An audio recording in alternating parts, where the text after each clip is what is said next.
তারপরেও তোমরা তোমাদের রবের কোন কোন ক্ষমতাকে অস্বীকার করবে? ওয়ালিমান খাফা মাকাম রাব্বিহি জান্নাতান, আর যারা তাদের প্রভুর সামনে হাজির হওয়ার ব্যাপারে ভয় পায় তাদের প্রত্যেকের জন্য দুটি করে বাগান। ফাবিআইয়ি আলাই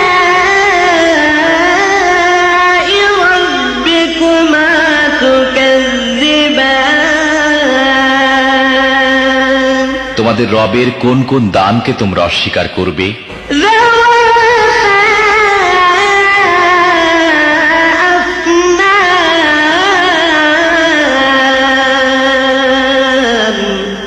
তরতাজা লতা পাতা ও ডালপালায় ভরা।